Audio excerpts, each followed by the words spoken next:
UFO flying saucers are interplanetary craft, then they carry humans. This is what one Greek researcher is claiming. In 1967, as the evidence for the appearance of unidentified flying objects had multiplied in Europe, specifically here in Greece, as well as around the world, believed that these mysterious objects were completely real and that they came from extraterrestrial worlds.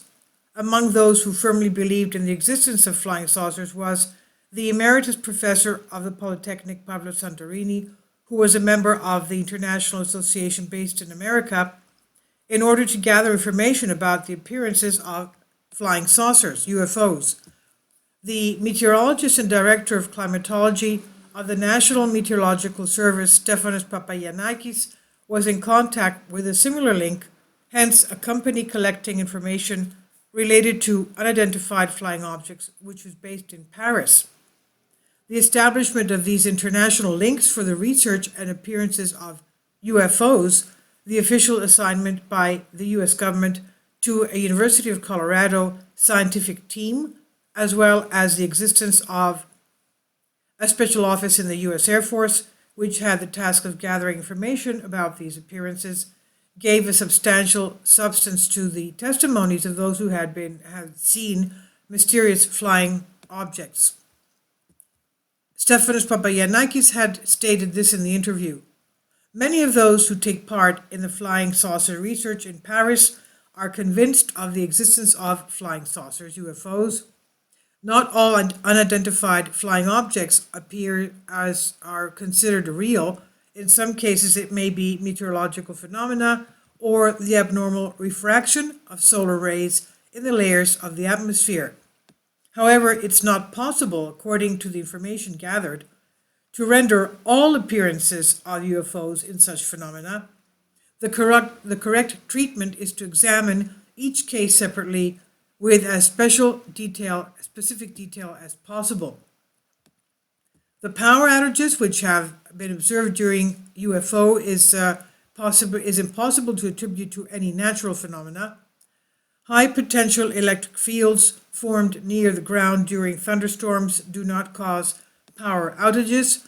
Therefore, there is no known physical mechanism that is considered to be the cause of power outages. In conclusion, these are related only to the appearance of flying saucers, end quote. And if you see the video before this one about the paradox phenomenon of light orbs observed over the U.S., and even today a lady was telling me at church what she saw late at night. She described exactly what the people in Texas saw. Okay, these things that were flashing, huge circles, and she said that they had some squiggles and designs in them, and that sometimes the light was brighter and sometimes less bright. But by the time she went indoors to get her camera to take a picture, the light had disappeared. But anyway, also the video before this one talks about people seeing a light like that, and that their car stopped working on the street. Everything went dead. So this is what the professor says here, that can't happen with weather conditions. Now, the professor said flying saucers exist. They have been photographed and observed by reliable witnesses many times. What we are interested in at the moment are the beings that are inside the flying saucers, which can be nothing but interplanetary craft. These beings, which are human-like, have already appeared. From the observation so far, 21 of their characteristics have already been defined. They're small with great ease of movement. The search for the exact characteristics of these humanoids continues unabated.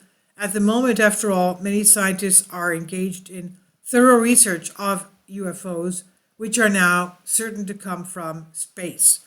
And this was published in an article in the news at Danea in Greece, published July 31st, 1967. And I've translated this for you from a Greek article. Please leave your comments. Thank you for your support. Kindly support my Patreon account. The daily posts are 5 videos daily, and they are totally different from what I have on my YouTube channel. Thank you so much for your support. and that you find all my content so interesting. You'll find the Patreon account details in the description box below.